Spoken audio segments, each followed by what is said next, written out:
Mama Khadija Bay Massa Jono Massa Jono Massa Jono Mama Khadija Bay Massa Jono mu ngi tudd Oulématou Dia tollu ci ñaar fukki at ak juróom-ñett dëkk ca Géejawaay moom mi nattu dal ca ba mu juddoo keroog ba yaayam ja muccee la moom mi agsi àndaale laago wante ña ko doon muccal taxawu loolu yaayam ja ba nattu ba mujjee oyof loolu ci moom ci ni ko Oulématou di nettale. dama juddu ma am malformation de naissance donc loolu moo ma topp mais samay parents bàyyiwuñu ma surtout sama yaay sama papa. man je suis née pendant la nuit bu ñu gisee ne dama am handicap dañoo nëbb xale bi dañ ma nëbb sama yaay c'est le matin ñu woo sama papa ñu expliquer ko. elles étaient professionnelles nëbb ma sama yaay di ma réclamer ñu ne déedéet yow moom kii nga ñu indil tubaab man maa ko moom kii sama doom la duma la ko jox affaire yooyu noonu après nag sama papa moo ko annoncé sama yaay. Jamila comme ni ko ñu bari di woowee jàng na ba am diplôme am wante ba léegi mënagul am liggéey. Sénégal on dit que on a tendance à soo amul bras long doo dem mais aussi je peux dire que stigmatisation des personnes handicapées bari na dañuy wax inclusion mais am na lu bari lu des loo xamante ne. moom nag nee na ndaw lu normal la am comme ni ko ñëpp amee. bon sama xale comme tout enfant normal dem école ñëw et foo def lépp comme xale nu muy fowee lépp laa def waaw. ay waajuram taxawu ko loolu ba mu mën a weesu bileb laago muy wax ne ndimbal googu nag mooy li ñëpp ñi amee laago war a am. man dama am chance boo xamante ne j'ai eu une famille qui m'a soutenue. Donc, alhamdulillah, encore une fois, je dis chapeau à ma mère, je dis chapeau à mon papa, je dis chapeau à mes frères et à mes sœurs. Donc, parce que nous, wanuñu ma sax que ne y a quelque chose ci man. Jamila di wax ni inclusion bi ñuy biral daanaka ay kàddu rek la ndax tey ñoom ñii di wéye laago coono dëgg la ñuy daj ngir ñu boole leen ni mu waree ci doxalinu réew mi. Bon déjà pour commencer di wax ñu gën a bàyyi xel les personnes handicapées déjà je peux dire que frein bi sax si bas âge la nekk parce que tey soo waxee ñu ne tout enfant a droit à l'éducation. Est-ce que tu as mis les conditions pour que mu dem éducation pour que mu am éducation peut-être que tu l'as pas fait est-ce que école yëpp am nañ rampe. Jamila di wax ni daanaka ca ndorteel ga lañu lajj taxawinu way laago yi fii ci biir Sénégal. Imaginez tey man ma dëkk Guédiawaye amoo 5 situation ma war a dem ba centre Talibou Dabo dafa metti. Déjà les bus ne sont pas adaptés lu tax ñu may privé école bi nga xamante ne moo nekk amoo 5 sama koñ amoo 4 waruñu ko privé sama doom tey doo dëkk amoo nga war a yóbbu sa non mais je ne dis pas que baaxul mais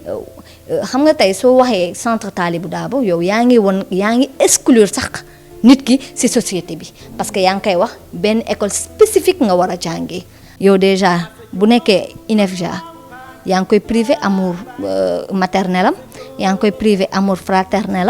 am amour société bi foofu noonu donc mais tu l'imposes à lui dire que déjà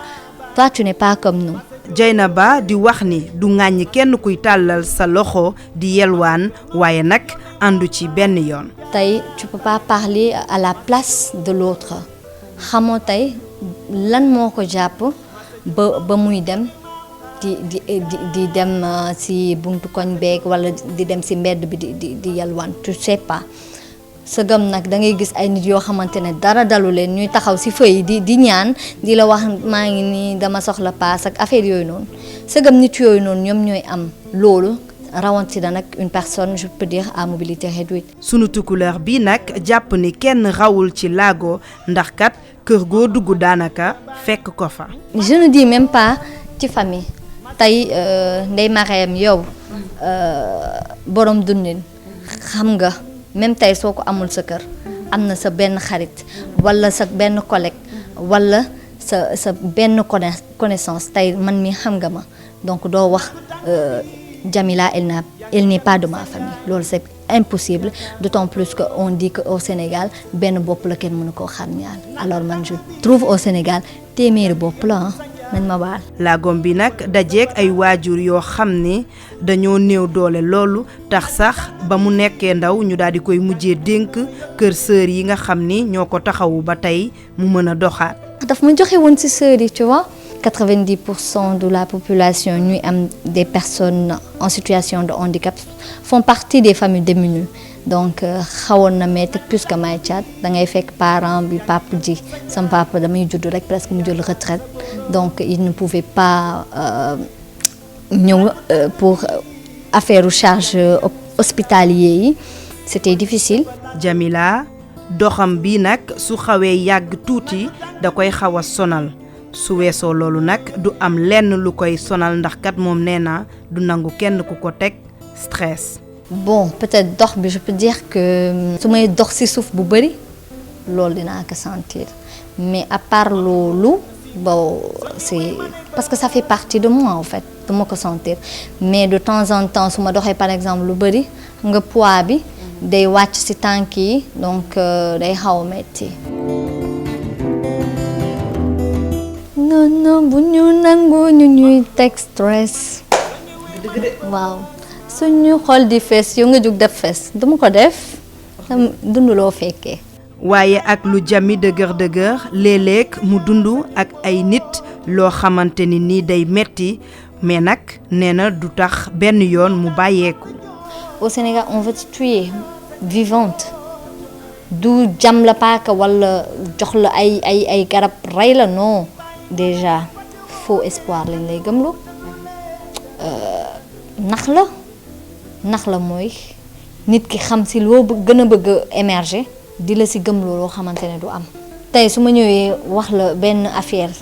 kañ def projet bi nga ne ma waaw nga gëmloo ma après projet bi du antu man je dis que je vais réaliser ce projet avec ou sans toi.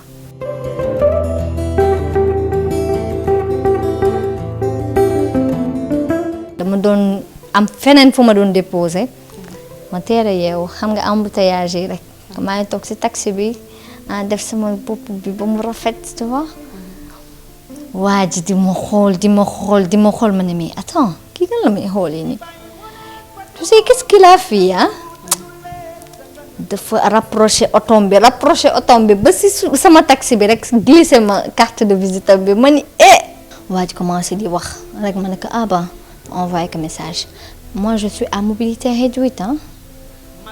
waa ji xam naa il était choqué parce que à voir ma photo comme ça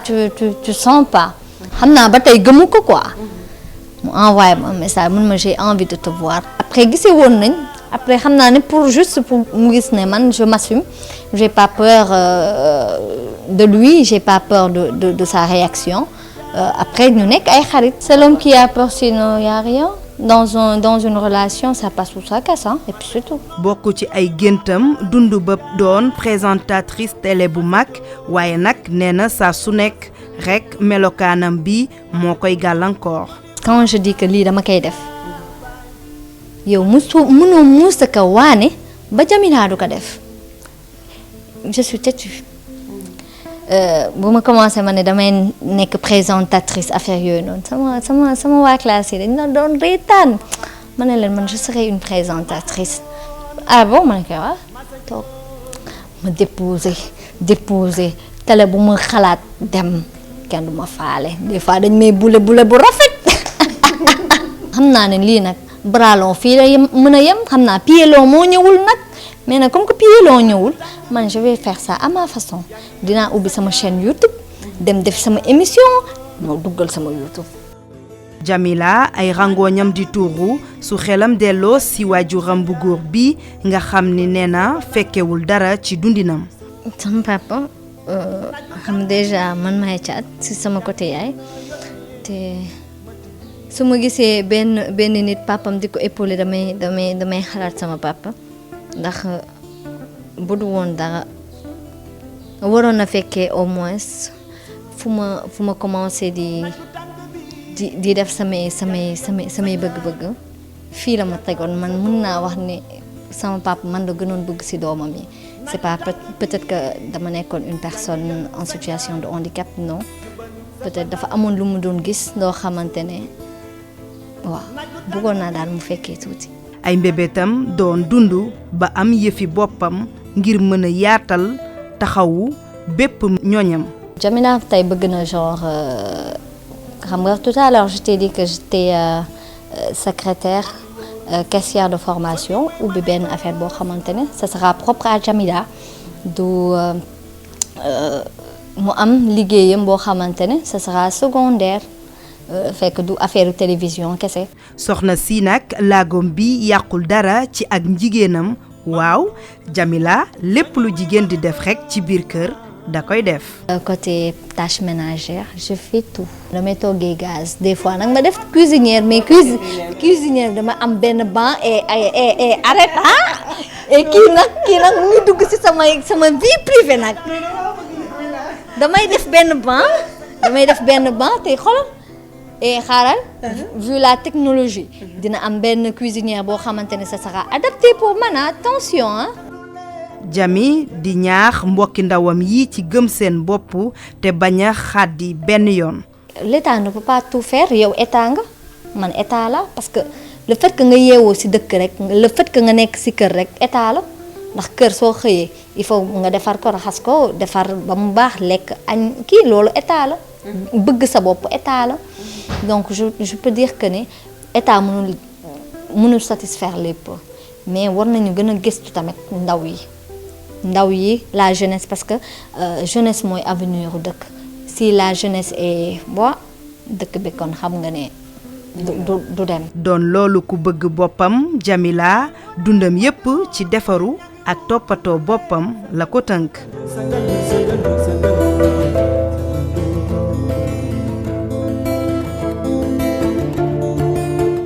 jigéen war na am karaw je ne dis pas que ne warul teg greffage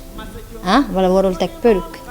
mais na nga am karaw nga xamante ne guddi soo ko dindee. moom mi nag doon ku baax loolu te gëm boppam ci ni ko magam ji waxee. waaw Jamila moom xale bu baax la xale bu yarulu comme xale yépp ñun gisuñu handicap ci Jamila parce que pour ñun Jamila c'est une personne normale mi ngi dox soxlaam mi ngi lu mu bëgg a def mi ngi moo koy defal boppam kenn defalu ko dara léppam moo koy defal boppam. Jami di tàggoo ak cant gu sax dakk ba sax di ñaanal képp ku koy taxawu ci nekkinam. maa ngi remercier tamit ñëpp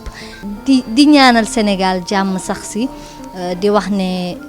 kenn fii ñun ñëpp benn lañ donc état du Sénégal aussi ñu gën a bàyyi xel les personnes handicapées parce que tey on fait partie de la société on a nos mots à dire suñu carte d'identité am na lu muy représenter ñu bàyyi aussi stigmatisation des personnes handicapées. moo ngoog dundin baa ngoog Jamila sunu tukkuleur bu rafet bi te bëri solo teg ci nag neexiree.